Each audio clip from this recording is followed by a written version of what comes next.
Yo, what's going on, everybody? It is straight out of Boston here, aka the King of Boston, and today we're back with episode 32 of the Detroit Pistons Association on NBA 2K13.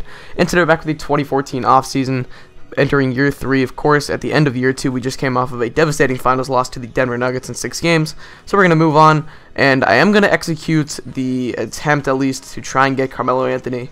I asked it in the last episode, and it was an overwhelming amount of people that wanted me to get Melo. I personally wanted to get Melo and kind of reshape this team, make it a bit more fun to use, and I have to say the team that I built is way more fun to use. Maybe it's just because it's a little bit fresh right now, but it's just so fun. It's a good value team too. Acquired a lot of guys on, small level contracts, a couple veterans, some young guys still on rookie contracts. So you'll see when all that all happens. It's mainly really going to happen in the NBA draft. We're going to do a lot of moves then, because that's one of the only times you can actually make trades during the offseason. That's one of my gripes with 2K this year.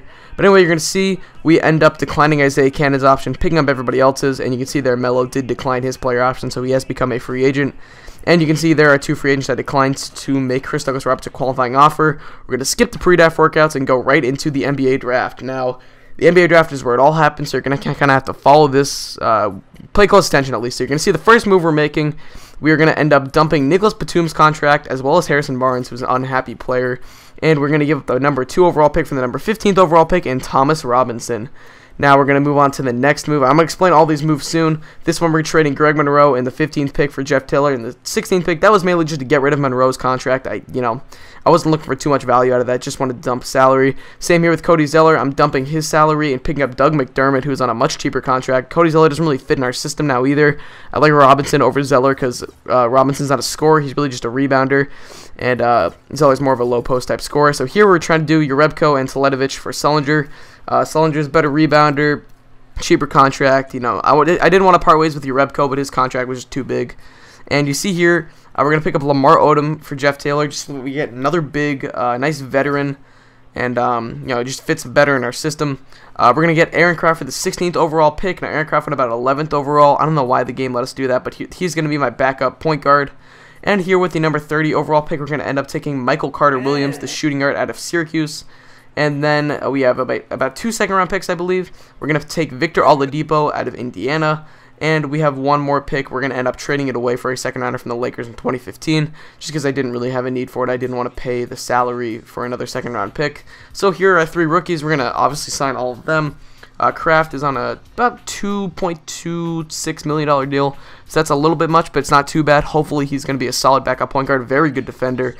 And here we're going to enter free agency. Now we make some even more moves here. Obviously, going after Carmelo Anthony, we're going to give him the 4-year. I'm going to lower the cash a little bit, I believe, to about, let's see what we do, $81.22 million, 4 years.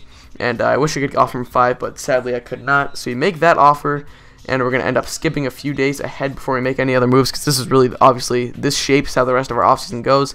We do end up getting Carmelo Anthony, so we pair him with Dwight Howard. And just very good to see. So now we're going to go after some cheaper guys who are not going to be looking for too many big contracts, a lot of veterans. Corey Maggetti's one of them. He's a very good scorer. He helped us out a lot in year 1. We're going to get him for very cheap as a role player at $1.12 million. And we're going to end up offering him this contract.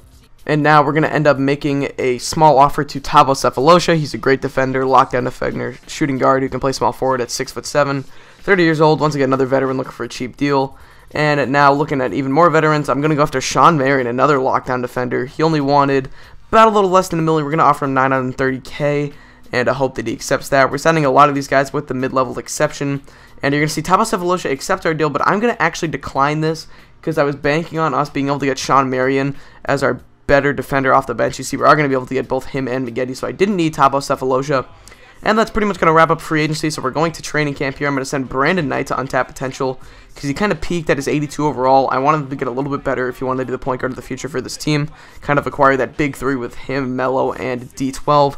I'm also going to send Shabazz Muhammad to perimeter defense, and now his perimeter defense progressed to an A-, which kind of gives me some leeway with Iman Shumpert. So we'll see what we do with him at some point this season. I'm also going to send Carmelo Anthony to athleticism, just so that he can be a little bit more athletic, be a little bit better of a finisher around the rim in terms of trying to dunk on people and stuff. I don't know, I just figure why not, who cares. And I'm going to send the whole team to the free throw camp, just because I had 15 left, and it's the only thing that was 15. I figured, I have Dwight Howard on my team, so I might as well. And it also helps like Andre Drummond and a few other people. But anyway, I'm going to look at the rotation here. And I'm not really going to talk about stuff on the screen. What I just want to mention is a lot of these moves I'm going to explain in Wednesday's video. I'm going to have 2 more videos out this week of the Pistons Association, one on Wednesday and one on Friday. I'm going to explain a lot of the moves, like why I got Thomas Robinson and stuff, and why I signed the guys that I did. But yeah, you're going to look at the roster here in the roles that we're putting everyone in. I'm keeping Muhammad as 6th man. Aaron Craft is going to be a role player, and Lamar Odom is also going to be a role player. They would be upset at first, but they would eventually calm down and come to their senses. But anyway, yeah, keeping Muhammad in that 6th man role, he's really going to have a great year off the bench. And with Shumpert's contract expiring after this year, and he is likely going to be a free agent, his rookie contract is up. We're not going to be able to, sign him on an option or whatever. He doesn't have any more option left, so to say. So we could be looking at moving on from Shumpert after this year and putting Muhammad as our full-time starter.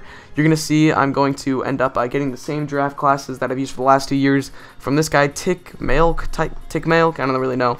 But this is the last one he has, so we're likely going to be using auto-generated rookies after this year, which is understandable. I mean, if you go 4 years into an association, you can't really expect to have accurate draft classes at that point. So you're going to look at one last look at our roster. Very nice roster. A lot of young talent. Acquired a lot of young guys like Robinson and Sullinger, surrounded them with some veterans like Marion, Maggette, Lamar Odom. Hopefully guys who will be a good veteran influence on the team. But anyway, it's going to wrap this video, so I thank you guys for watching. Hope you enjoy, and so I'm out. Peace.